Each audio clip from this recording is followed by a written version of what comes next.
1. A Big Surprise. Cedric Errol and his mamma were very good friends. This was important because there were only two of them.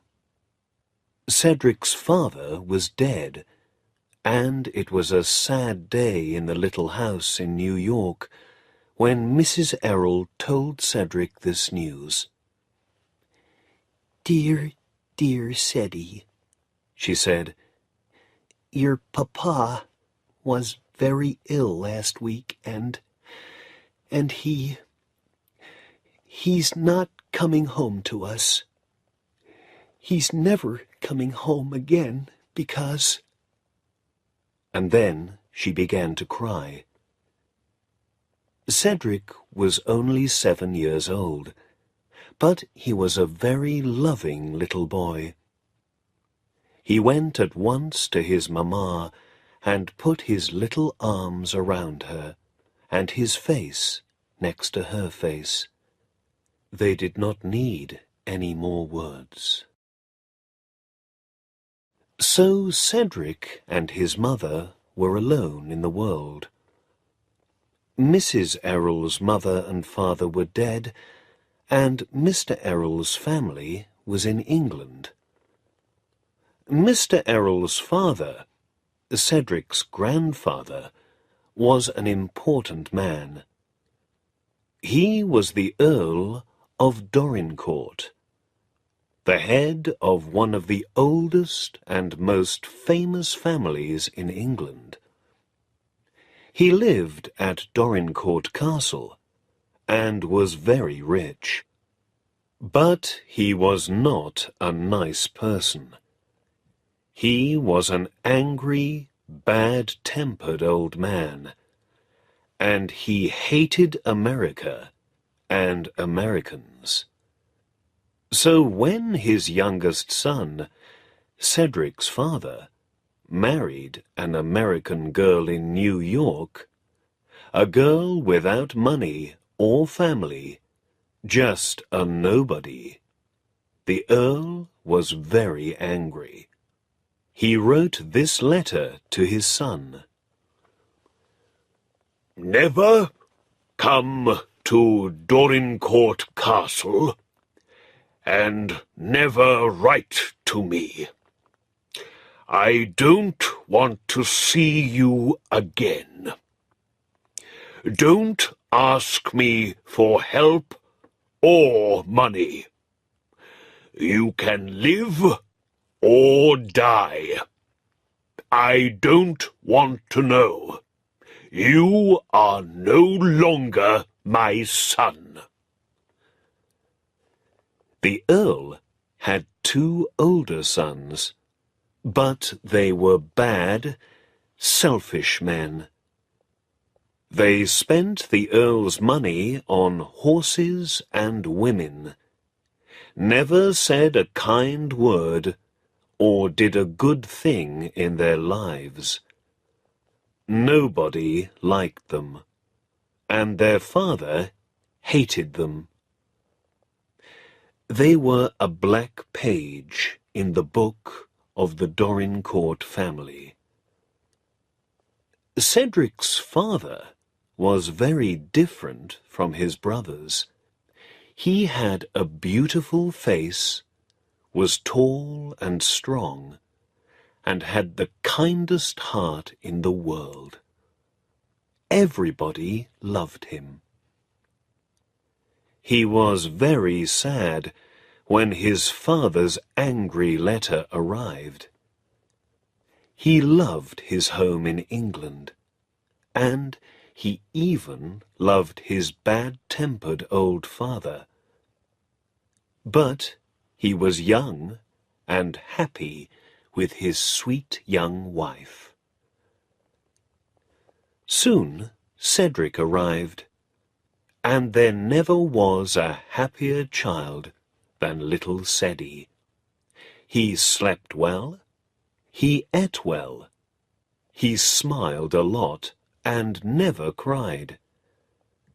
And He had big brown eyes and beautiful golden yellow hair. When he was older, he still smiled a lot, and he was the happiest, friendliest little boy in the world. Everybody liked him. Everybody liked to talk to him when they met him in the street. He had some good friends. There was Mr. Hobbs, the grocery man, in the store at the end of their street. There were the children along the street, and there was Dick, the bootblack boy. And there was Bridget. Bridget had 12 children, and her husband was a builder. But he was often ill and could not work. And then there was no money for the rent. Cedric felt very sorry for them all when life was difficult. Cedric's best friend was his mamma. Her eyes were sad, and she always wore a black dress. But she was young and pretty, and she loved her little boy very much. So life went on for Cedric Errol and his friends. Then, one day, everything changed. Mrs. Errol had a visitor from England. He was a tall old man in dark clothes. His name was Mr. Havisham, and he was the lawyer for the Earl of Dorincourt. He had some very surprising news for Cedric's mother. "You know that the Earl had 3 sons, Mrs. Errol," he said. "The 2 older sons, Bevis and Maurice, died 2 or 3 months ago, one in an accident and the other from an illness. They were not married, and they had no children. Your husband is dead too, and so his son is now the heir. Cedric Errol is now Lord Fauntleroy, and the next Earl of Dorincourt after his grandfather dies." Mrs. Errol's face went very white. "Oh," she said, "is the Earl going to take Cedric away from me? We are so happy together. I try to be a good mother to him." Mr. Havisham was not a family man.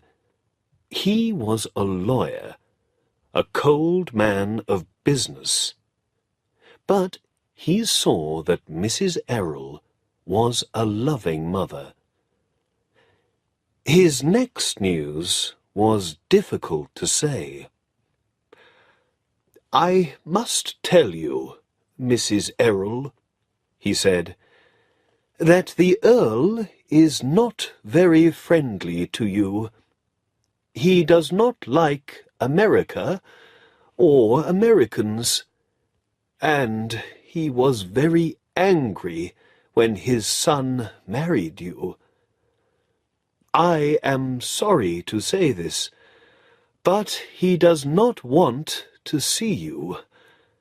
He wants Lord Fauntleroy to live with him at Dorincourt Castle, but he wants you to live in a different house. He is giving you a house called Court Lodge, and there Lord Fauntleroy can visit you every day." Mr. Havisham watched Mrs. Errol carefully. "Is she going to cry?" he thought. He did not know the right words to say to a crying woman. But Mrs. Errol did not cry. She stood for a moment at the window, then turned and looked at the lawyer. "My husband loved Dorincourt," she said quietly. "He loved England and everything English. He was very sad to leave it all. So I think Seti must go back and learn how to be an English earl." She looked at the lawyer with her sweet, sad eyes. "I hope the earl can learn to love Seti. He is only little, and he is a very loving child." Mr. Havisham thought about the old earl. He was a bad-tempered, selfish old man, and did not love anyone. But the lawyer did not say this. "Mrs. Errol," he said, "the Earl wants the best of everything for his grandson. He wants him to be happy. Your son is going to have a very good life at Dorincourt." A short time later, Cedric came home from a visit to his friend, Mr. Hobbs, the grocery man. He was very surprised to find a visitor in the sitting-room.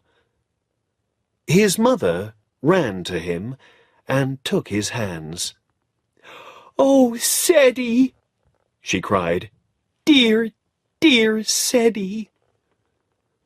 Mr. Havisham stood up and looked down at Cedric. "And so this," he said slowly, "is little Lord Fauntleroy."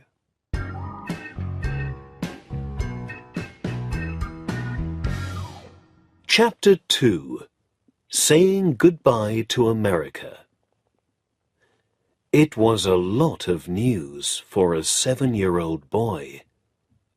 Uncles dying, an English grandfather, a new home in England, a new name. He did not understand it all at first, and when he did, he was not very happy. "Oh, dearest," he said to his mother. Cedric's father always called her dearest, and so the little boy used the name too. "I don't think I want to be an earl. None of the boys in our street are earls. Please, can I not be one?" "Your papa loved his home in England, Seti," said his mother. "I think he would like you to go there and be an earl one day." "I'm sorry to leave all my friends, Dick and Bridget and everyone," said Cedric sadly. "And Mr. Hobbs isn't going to like the news. He says kings and lords are all bad people. America has a president, and Mr. Hobbs says presidents are much better than kings." The next day, Cedric went to see Mr. Hobbs at his grocery store. He sat down in his usual place, but at first he could not find the words to tell Mr. Hobbs his news. Then he said it all at once, very quickly. "Mr. Hobbs," stared at him. "Well," he said, "can this be true?" "Yes, Mr. Hobbs," said Cedric. "I'm sorry to say it's all true. Mr. Havisham says I am Lord Fauntleroy now, and one day I'm going to be the Earl of Dorincourt after my grandfather dies." "Well," said Mr. Hobbs, "well, well, well."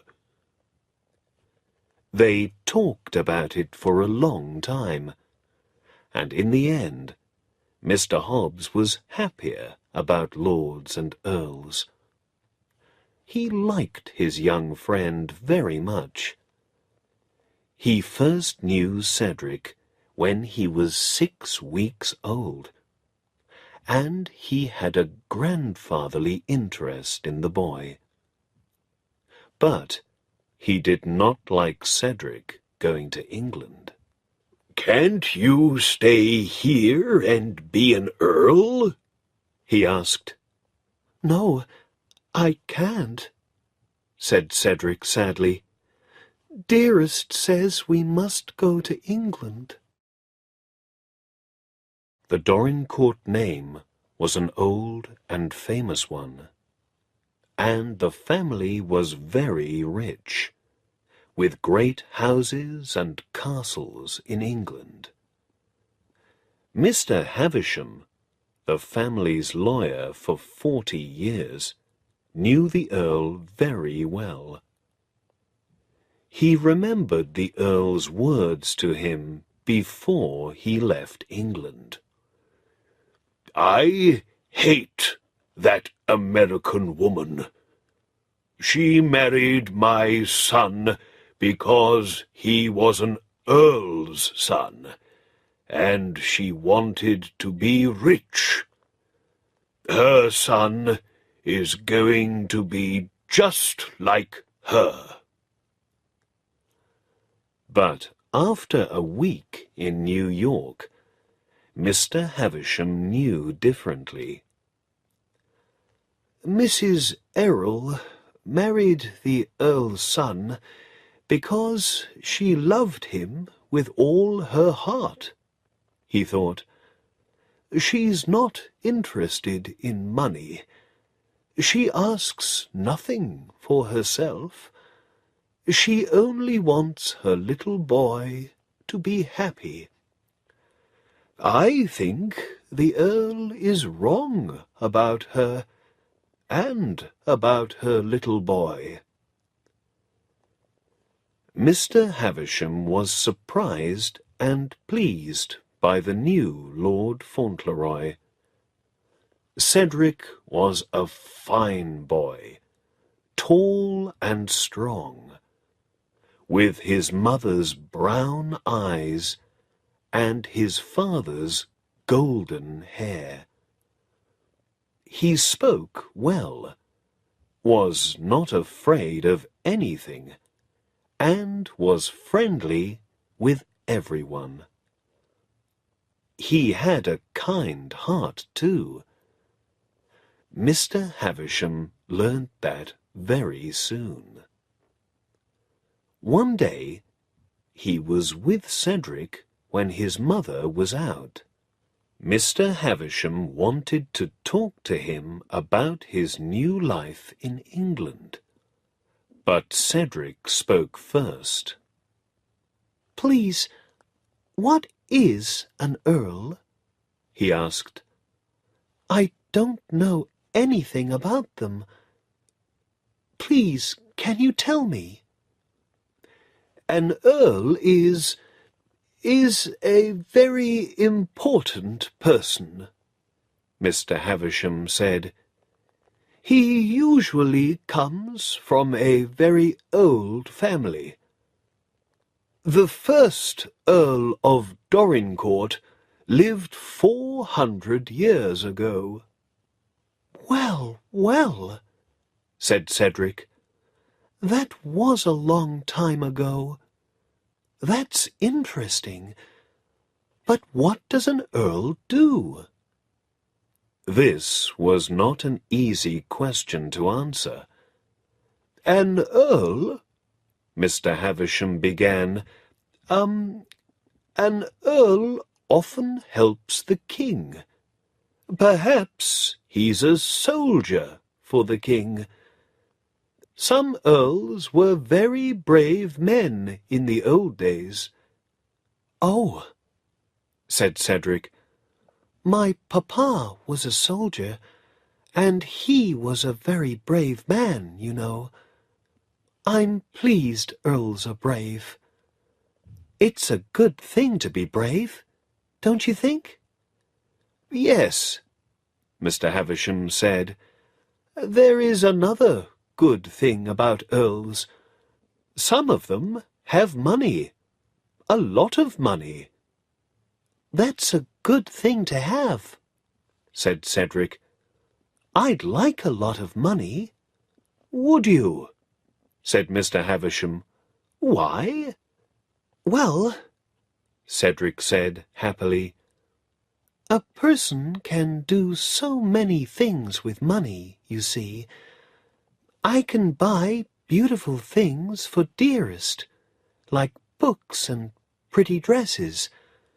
I can buy a warm winter coat for Bridget. She lives in our street and has 12 children. And a present for Mr. Hobbs at the grocery store. And then for Dick— Who is Dick? Asked Mr. Havisham. Dick is a bootblack, said Lord Fauntleroy. He cleans people's boots in the street, you know. He's one of the nicest people in the world. When I was little, he was very kind to me once. And when someone is kind to you, you never forget it, do you? And what would you like to do for Dick? Asked the lawyer. He smiled a little smile. A bootblack, a grocery man, a poor woman with 12 children. Strange friends for the grandson of an earl. Buy the business for him, said the young lord happily. He works for Jake now, and Jake is no good, you see. Dick does all the work, and Jake takes all the money. Dick gets so angry. Dick needs new brushes and new clothes and a sign, and then he can get somewhere. At that moment, Mrs. Errol came home. I am so sorry to be late, she said. I was at the house of a friend. Her husband is ill, and she needs help, poor thing. Oh! Cried the young lord. He jumped up from his chair. That's Bridget. I must visit her too. One moment, said the lawyer. He remembered the earl's words. The boy can have anything. Tell him that. Put money in his pockets, and tell him it came from his grandfather. Mr. Havisham told Mrs. Errol and Cedric about the earl's money, but he said it more kindly. Then he asked, So, would Lord Fauntleroy like to help this poor woman? At first, Cedric did not understand. His mother put her arms around him. Ceddie, dear, she said, the Earl is your grandpapa, your papa's father. He's very kind, and he loves you, and he wants you to love him. He wants you to be happy and to make other people happy. He's very rich, and he gave Mr. Havisham some money for you. You can give some to Bridget now, to pay her rent and to buy food for her husband and her children. Isn't that fine, Ceddie? Isn't he good? Cedric's face was suddenly very excited. He looked from his mother to Mr. Havisham. "Can I have it now?" he cried. "Can I run to her house and give it to her this minute?" Mr. Havisham gave Cedric $25, and Cedric was out of the house in seconds.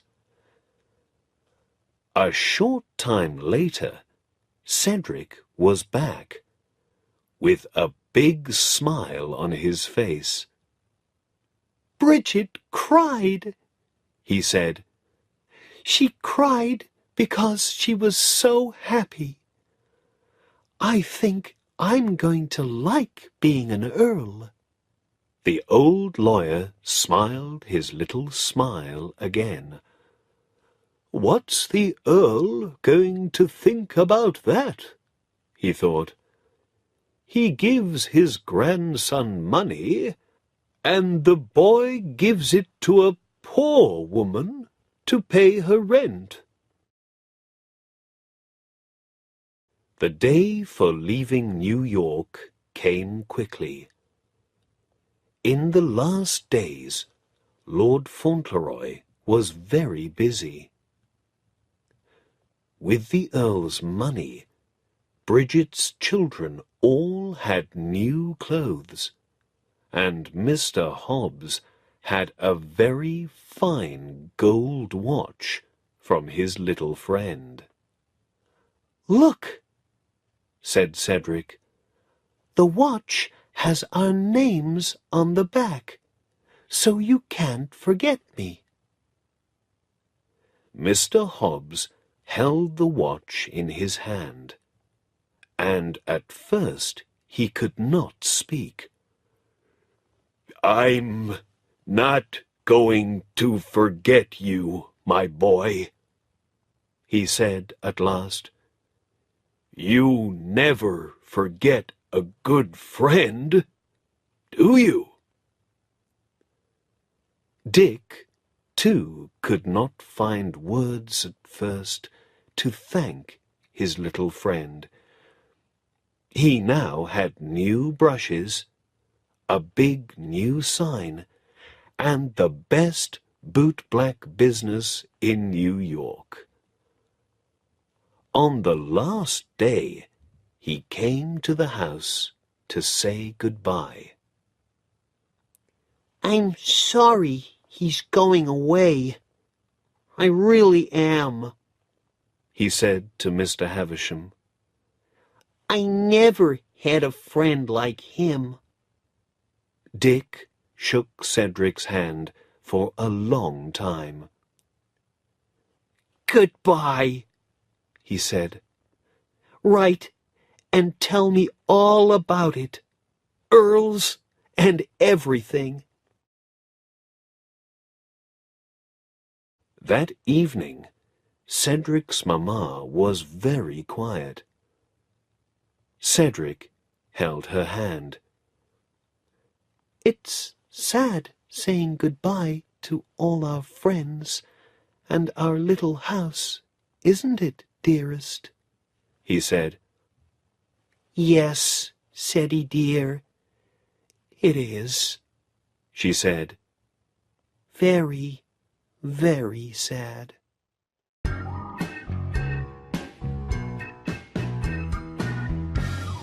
Chapter 3.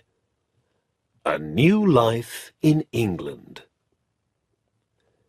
The ship from New York to England took 11 days, and the young Lord Fauntleroy made a lot of friends in that time. Everybody liked him, and everybody was interested in the story of his family. Cedric learned a new piece of the story on the ship. "We're going to have different homes," said he. His mother told him. "You must live in the castle with your grandfather, and I have a little house called Court Lodge, not far away. You can run in and see me every day."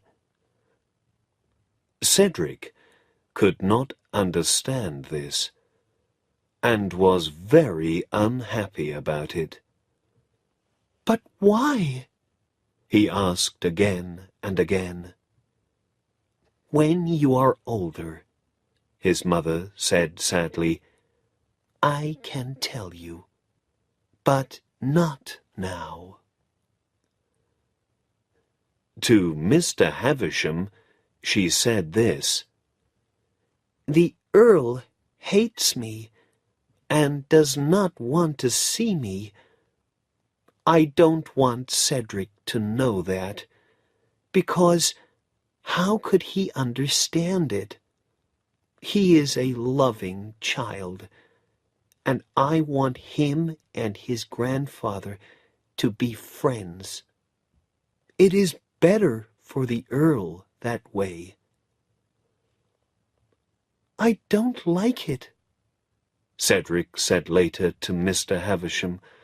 "but Dearest tells me I must live with my grandfather because, you see, all his children are dead.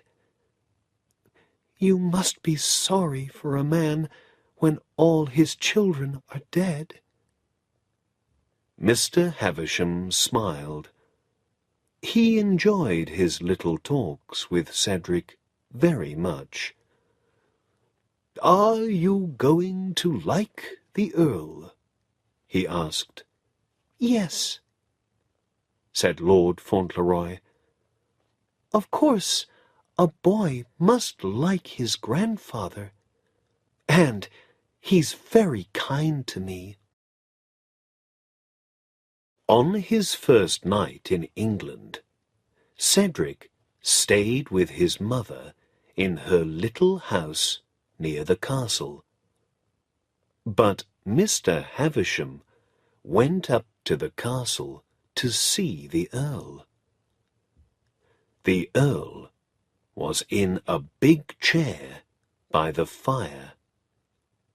He had a bad right foot, and it gave him a lot of pain. And when his foot was painful, the Earl was even more bad-tempered than usual. "Well, Havisham," he said, "what's the news?" Mr. Havisham began to tell him about the ship.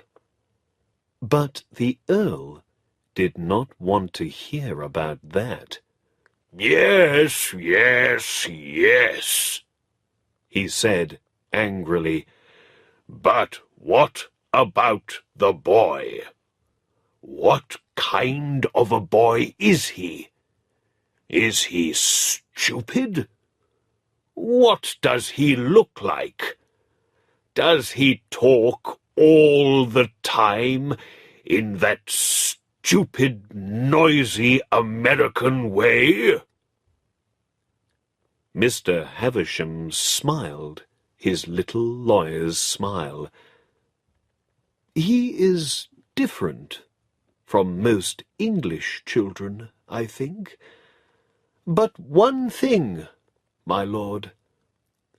The boy knows nothing about your feelings about his mother.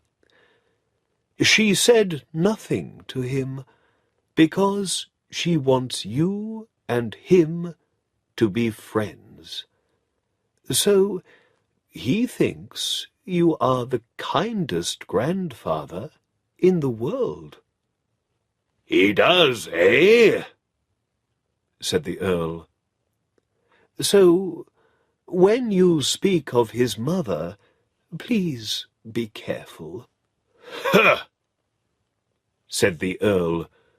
"The boy's only 7 years old." "Those 7 years were all at his mother's side," said Mr. Havisham, "and she has all his love."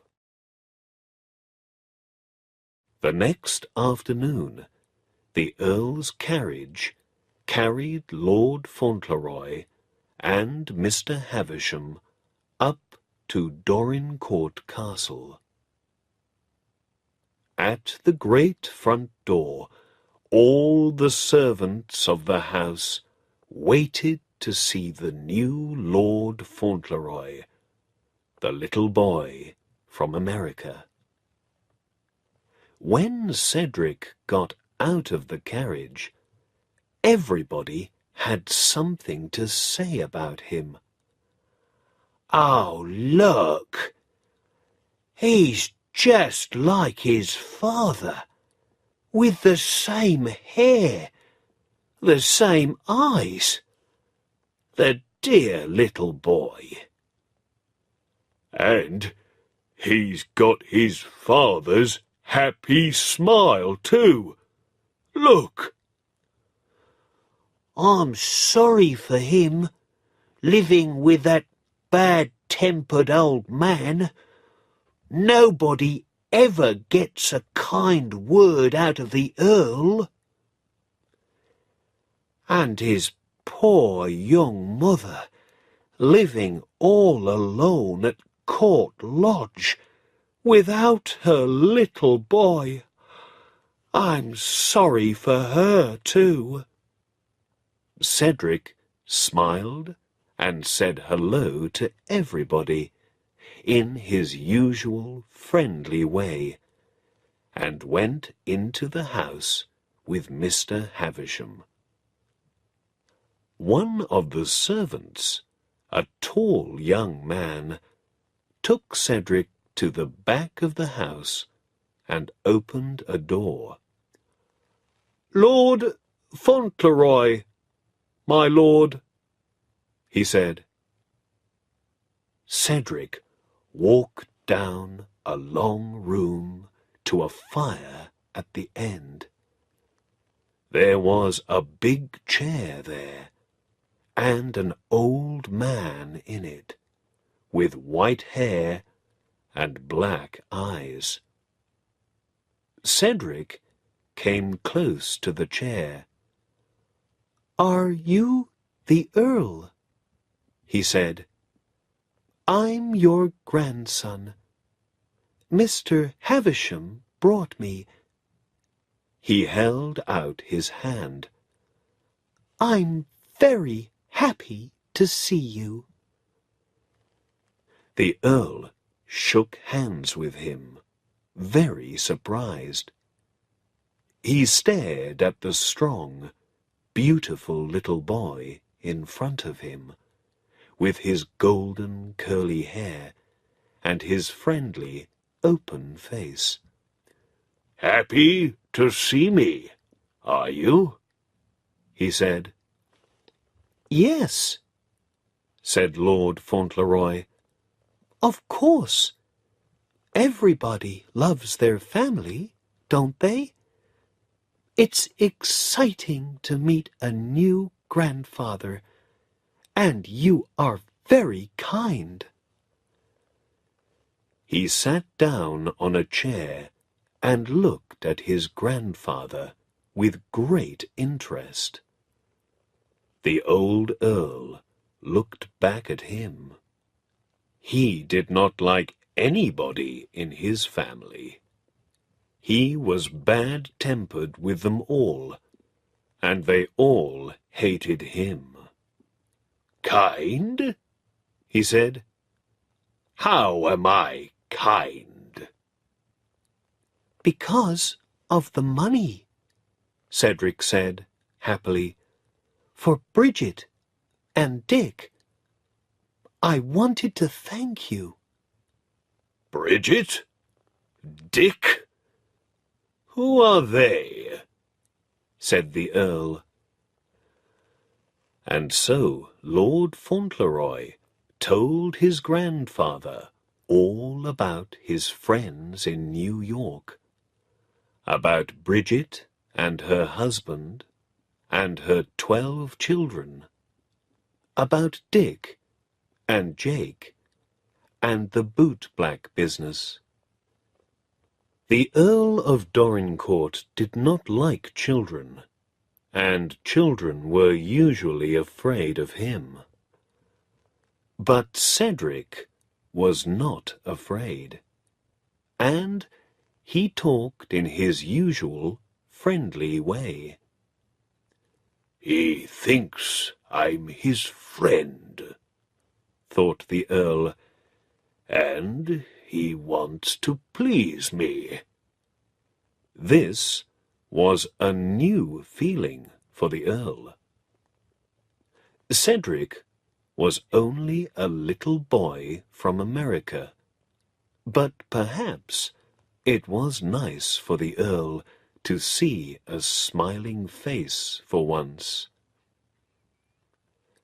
They talked all evening, through dinner and after dinner. In the end, Cedric went to sleep in front of the fire. The Earl called a servant. "Carry Lord Fauntleroy up to his bedroom," he said. "Be careful with him. The boy's tired."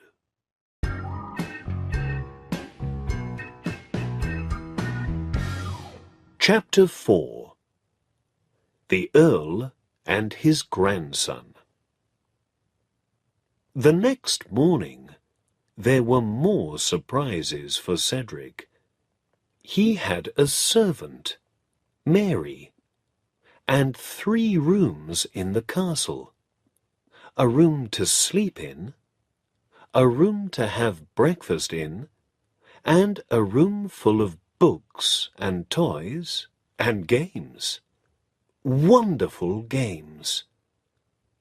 Later, when he went down to the Earl in the long room, he took one of the games with him. "Thank you very much for all the wonderful things. You're so kind," Cedric said happily. "This game is really good. Would you like to play it with me?" The Earl was in a bad temper, and his foot was painful.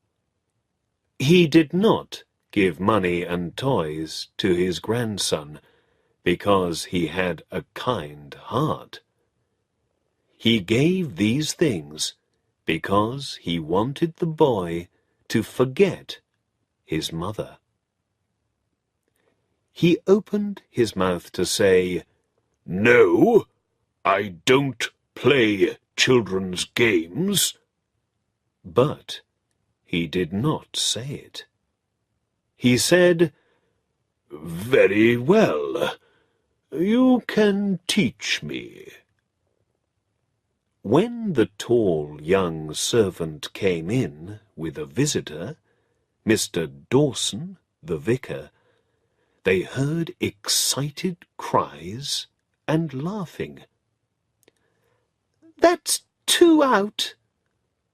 Bad luck, grandfather." Mr. Dawson usually hated his visits to the old Earl, but today was different and surprising.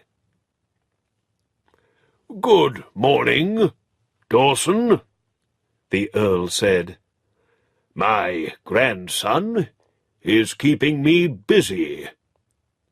He put his hand on Cedric's head and nearly smiled. "What is it today, Dawson?" "It's Higgins of Edge Farm, my lord," said Mr. Dawson. "He can't pay his rent. He needs more time." Every house in the village and every farm for miles around Dorincourt all belonged to the Earl. The villagers and the farmers paid their rent to the Earl's man, Mr. Newick. And Mr. Newick was a hard man. Mr. Dawson came to the Earl many times a year with the same question. "Can this family or that family have more time to pay their rent?" And the answer was always, "No." "Higgins?" said the Earl. "He's a bad farmer, and he's always late with his rent, Newick tells me." "His wife is ill, and 2 of his children," Mr. Dawson said. "and Newick wants to put them all out of the house into the street. Higgins came to me yesterday to ask for help. Another month, he says, and he can find the rent." "Huh! They all say that," said the Earl, looking angry. Lord Fauntleroy listened to every word of this. He began to feel a great interest in Higgins and his family. "It was the same for Bridget and her family," he said. The Earl jumped a little. "I forgot you," he said. "I forgot we had a philanthropist in the room." He stared at the boy for a minute. "Come here," he said. Cedric went and stood next to him. "What shall we do about Higgins, then?" said the Earl. "Tell me." Mr. Dawson began to feel worried. How could a 7-year-old child answer a question like that? Lord Fauntleroy put his hand on his grandfather's arm. "Well, I'm just a little boy, so what can I do? But you can do anything," he said. "Who's Newick?" "He works for me," said the Earl, "and some of my villagers don't like him very much." "Are you going to write to him now?" Cedric asked. "Shall I bring you a pen and some paper?" In Cedric's world, there was only one answer to the question about Higgins. Of course, he must have more time. Of course, Newick must leave the family alone. The Earl looked at him. "Can you write?" he asked. "Yes," said Cedric. "but not very well." "Bring the pen and paper, and you write the letter." Lord Fauntleroy's face went red. "But my spelling isn't very good," he said. The Earl smiled a little. "Higgins isn't interested in your spelling. I'm not the philanthropist. You are." And so Cedric wrote a letter to Mr. Newick. It was true. The spelling was not very good. Dear Mr. Newick, please leave Mr. Higgins alone for now. He can pay when he is ready. Yours, Fauntleroy. Mr. Dawson went away and took the letter for Mr. Newick with him. He took a happy heart with him too. There were changes at Dorincourt Castle. After Mr. Dawson's visit, Cedric looked at the clock. Can I go to Dearest now? He said to his grandfather. She's waiting for me. There is something for you to see first, said the Earl. Thank you, said Fauntleroy, his face red again. But I think I must see it tomorrow. Dearest is waiting. Very well, said the Earl. Then he said, It's a pony. A pony? cried Fauntleroy. Is it a pony for me?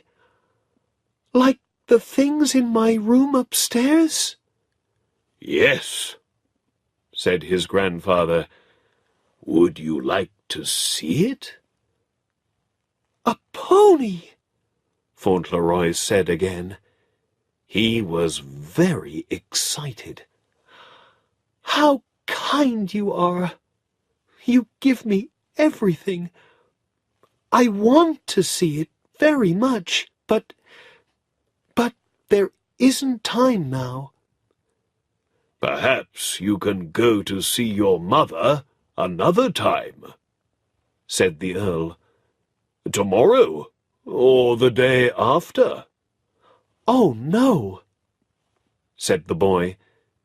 She thinks about me all the time, and I think about her too. I must go now. They went down to Court Lodge in the Earl's carriage. Cedric talked all the time, very happily. You're a very kind man, Grandfather. You're always doing good things and thinking about other people. He counted on his fingers. Do you know 27 people are happy because of you? 27! The Earl said nothing. He thought about his life, a rich, selfish, bad-tempered life, without friends or loving family. When did I say a kind word, or do a good thing? Now this child is calling me kind and good, and I know that is not true. These were new thoughts for the Earl, and he did not like them. When they arrived at Court Lodge, Cedric was out of the carriage in a second, running to the front door. The Earl watched from the carriage. The door opened, and a young, pretty woman in black ran out. Cedric jumped into her arms, smiling and laughing. The Earl closed the window, and his carriage drove away.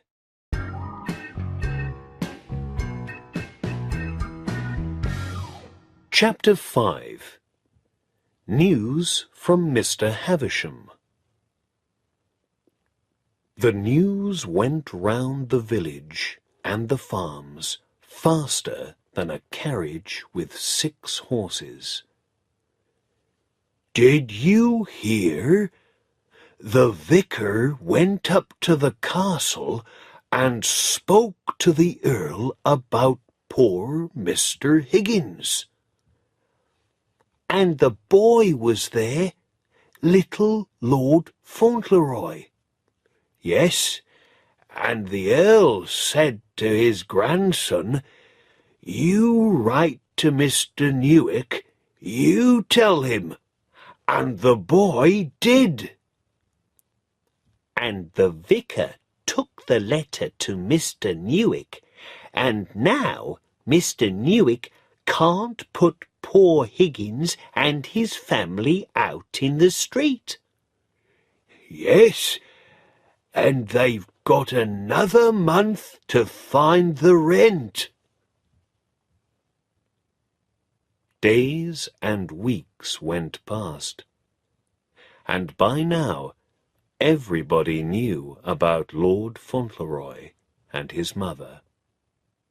They loved the boy, with his golden curly hair and his happy smile. They saw him every day on his new pony, and he always had a friendly word for everyone. The village people loved Mrs. Errol too, because of her kind heart and her sweet face.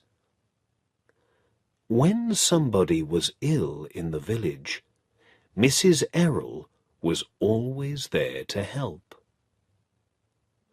But the Earl never saw her, never spoke to her, never went to her house. Cedric, of course, saw her every day, but his heart was sad because his best friend did not live with him in the same house.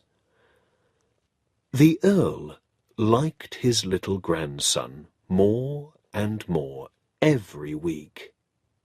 He often forgot about his painful foot, and he began to smile more. Sometimes he even laughed. He liked to please his grandson.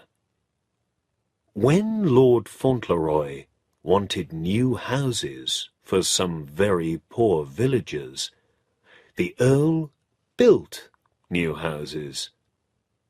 When the boy wanted to talk about his mother, the Earl listened, but he did not like it. "Do you never forget about your mother?" he said to his grandson one day. "No," said Cedric, "never, and she never forgets about me. I don't forget about you, you know, when I'm away." The young lord did not forget his friends in America either. Letters went to and from New York, and Dick and Mr. Hobbs heard all about Cedric's new life. One day the Earl gave a great party, and all the important families for miles around came to it, to meet Lord Fauntleroy. Mr. Havisham came from London too, but he was very quiet all evening, and looked worried. At the end of the party, the Earl spoke to him. "Well, Havisham, what's the matter?" "I bring some bad news, my lord, about your heir." "My heir? Fauntleroy is my heir. What do you mean?" My lord, said Mr. Havisham, Cedric Errol is not your heir.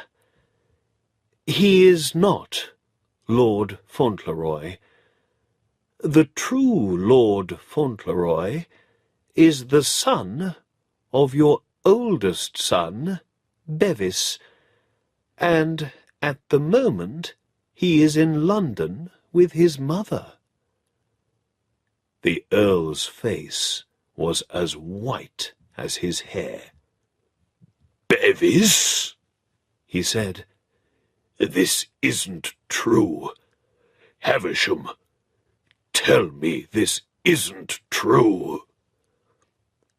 A woman came to my office this morning, said Mr. Havisham.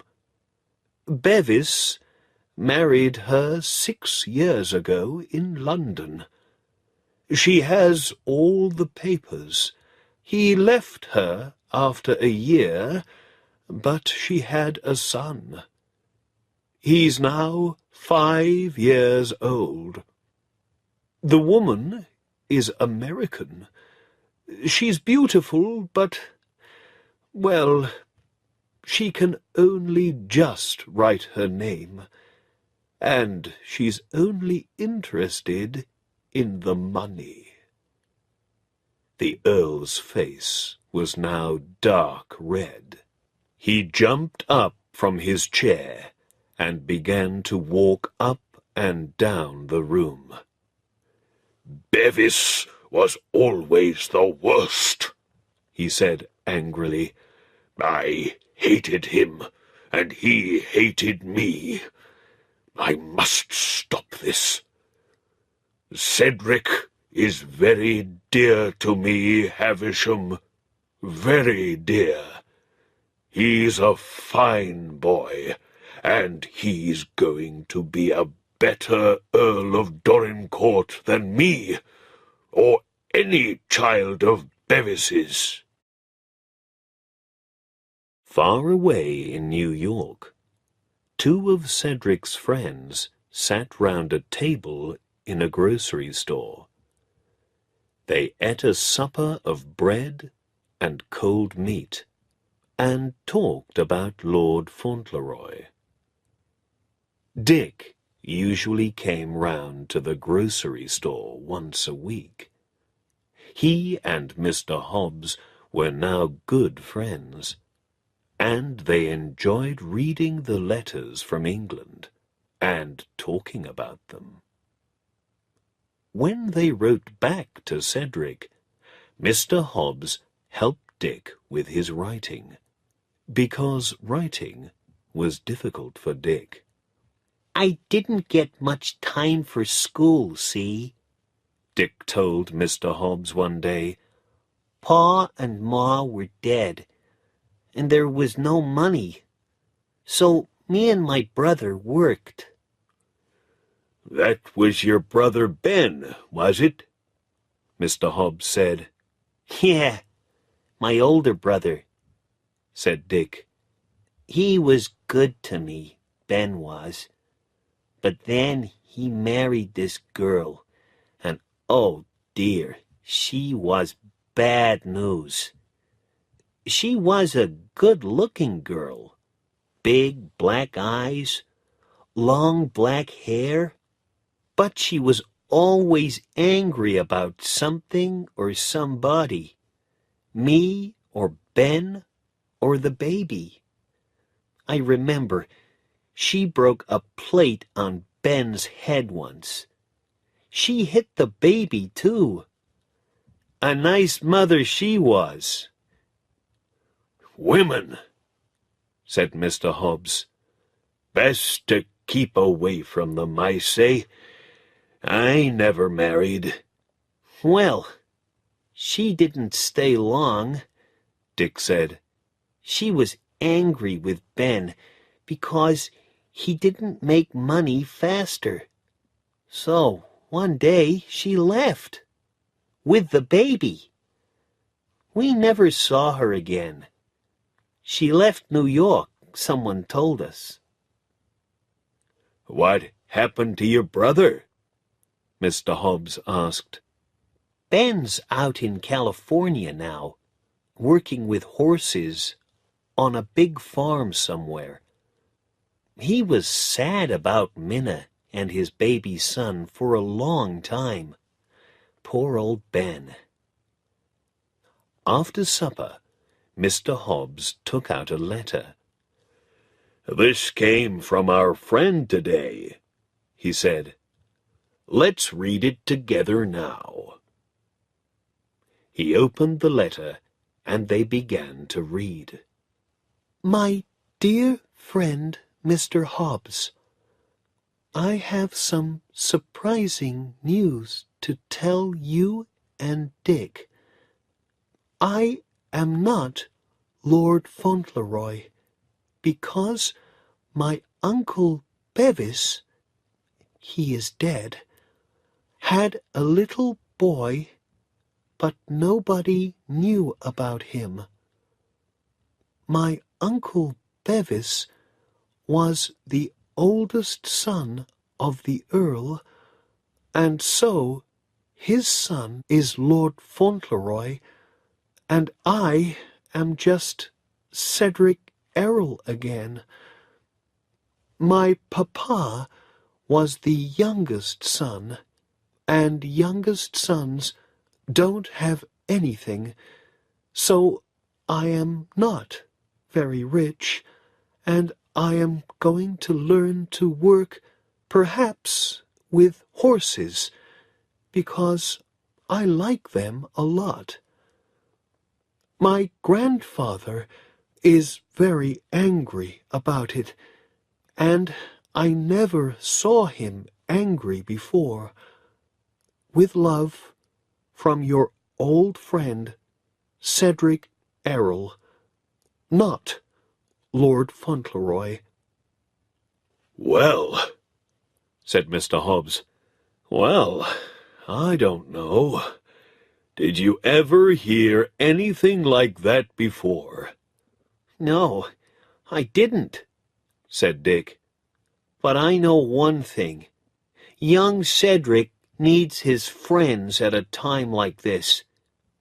Let's write back to him, Mr. Hobbs, and let's do it now."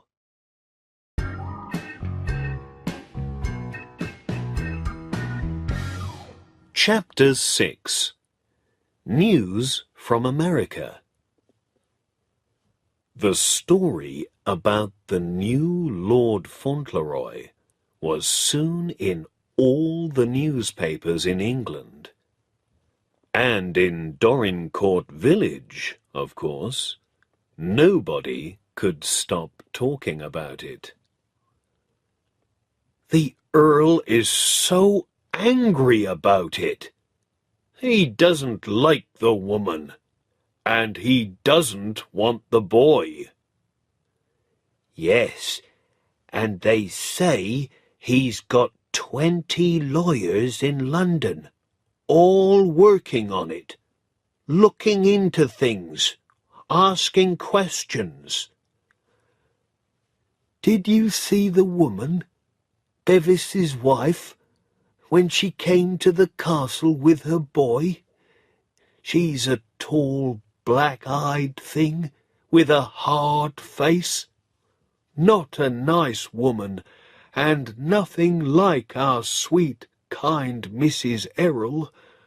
And the boy's nothing, when you think about our dear little lord. How's it all going to end? Who knows? When the Earl told Lord Fauntleroy the news, the boy listened carefully. Then he asked, with a worried look in his big brown eyes, "Can they take dearest's house away from her?" "No," the Earl said. "They can take nothing from her." "Ah," said Cedric, "I'm so pleased about that." He thought for a minute, then looked up at his grandfather. "And that other boy," he said. a little shakily. He's going to be your boy now, and live with you, isn't he? No! The Earl said again. No, he's not. Cedric was very surprised. He jumped up from his chair and began to smile. Can I still be your boy then? I'm not going to be an earl one day, but that doesn't matter, does it? I just want to be your boy, always. The Earl looked down at his little grandson. My boy, he said, and, this is true, his voice was a little shaky too. And there was something in those old, angry black eyes, something new, something different.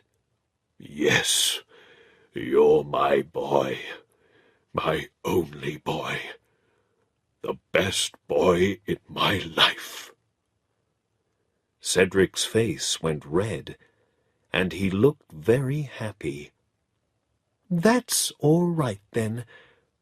I was a little worried, but not now. The Earl put his hand on the boy's head. You are right for Dorincourt, and, well, who knows? But always remember, you are my boy, first and last.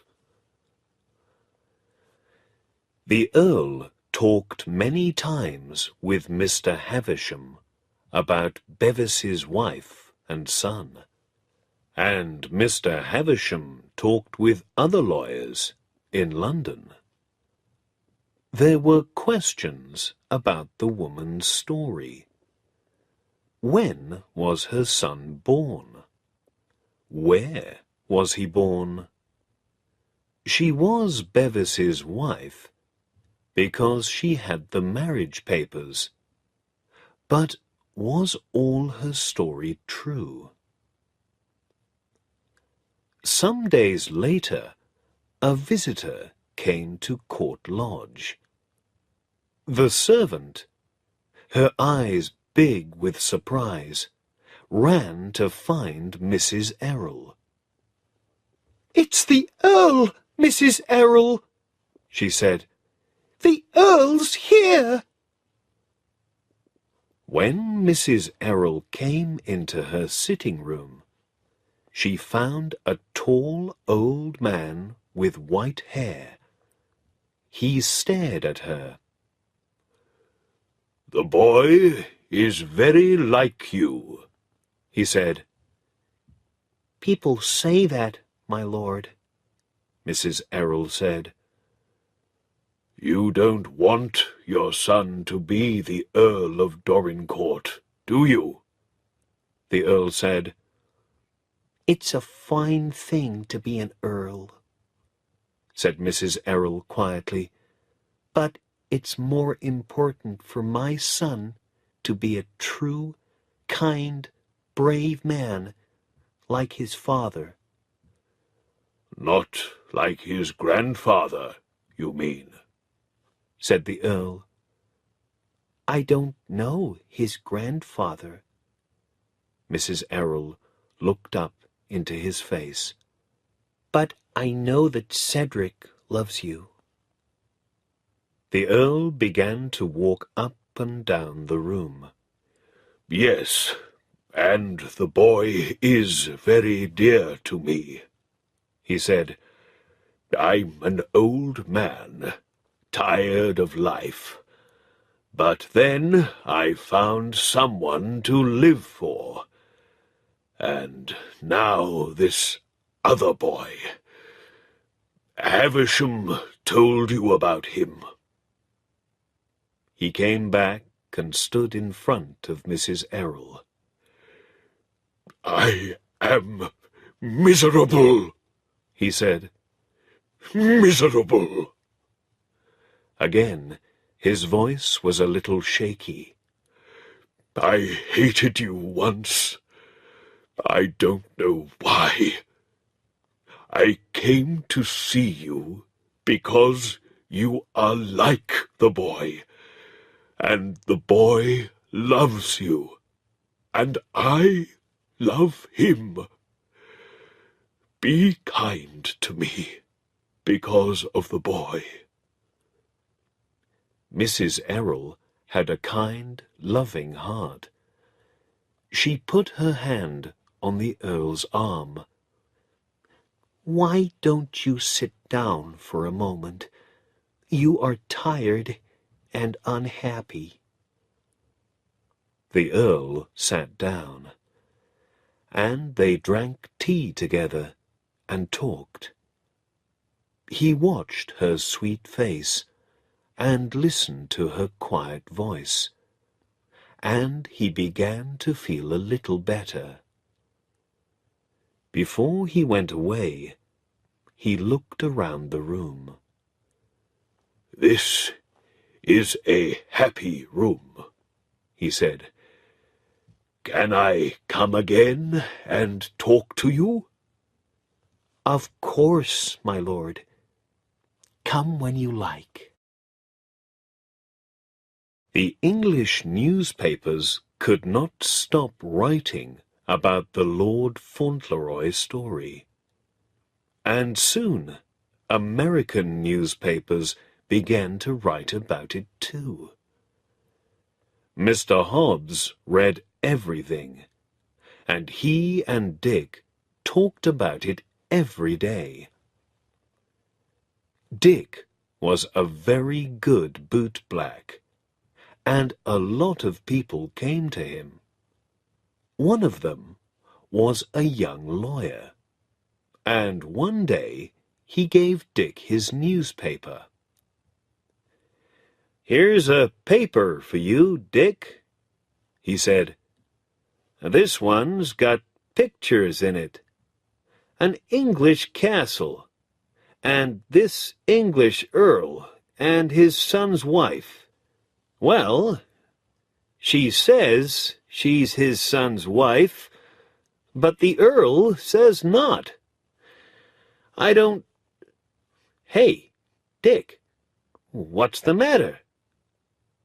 Dick stared at the picture in the newspaper with his mouth open.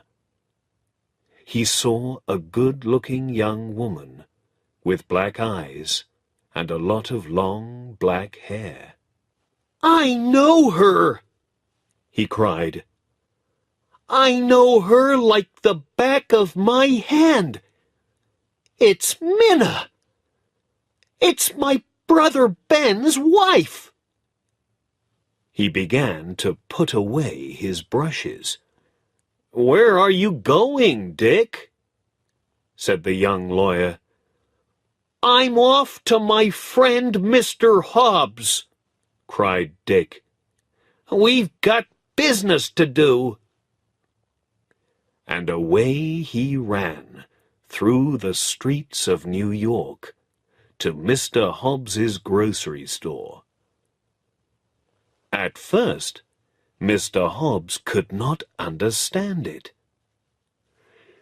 "But why did Minna do it?" he asked. "Money," said Dick. "She always wanted money.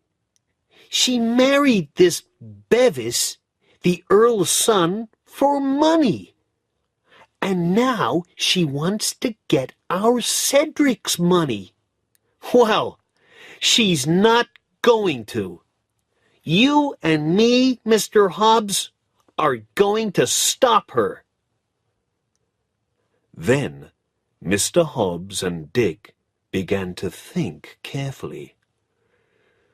"Dick, you write to Ben, and I'm going to write to Cedric," said Mr. Hobbs. "And that Mr. Havisham, too." "Right," said Dick. "But we need help here, Mr. Hobbs. This is lawyer's work." Why don't I ask that young lawyer? Him with the newspaper. Dick's friend, the young lawyer, was very surprised by the story, but very interested.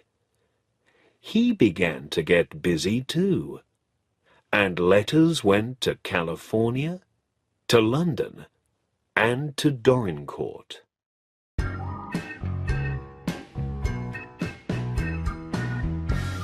Chapter 7. Changes at the Castle. Wonderful things always happen quickly. Letters went to and from America and England, and soon Mr. Hobbs, Dick, and Dick's brother Ben were on a ship to England. Things happened quickly because Minna, and it was Minna, was a bad woman, and a stupid one too. When she married Bevis, the Earl's son, she was still Ben's wife. And you can't have two husbands. Her son Tom was 8 years old, not 5. So he was Ben's son, not Bevis's son. She was in a sitting room in the Dorincourt Hotel when the end came. The door opened, and in came 3 people. Mr. Havisham, a big young man, and the Earl of Dorincourt. Minna jumped to her feet with a cry. "Do you know this woman?" Mr. Havisham said to the big young man. "Yes," said Ben. "I know her, and she knows me." And that was the end of Minna. She left the hotel, and nobody ever saw her again. Ben took his son Tom back to California with him, and with the Earl's help, he bought a little farm there. When the Earl left the hotel, he went at once to his carriage. "To Court Lodge," he said to his servant. He came into the sitting room at Court Lodge and found Cedric with his mother. The Earl looked taller and younger, and there was a smile in his black eyes. He looked at his grandson. "So, here," he said, "is Lord Fauntleroy." Mrs. Errol stood up. "Oh, is he truly Lord Fauntleroy?" she asked. The Earl took her hand. "Yes," he answered, "he is." Then he put his other hand on Cedric's head.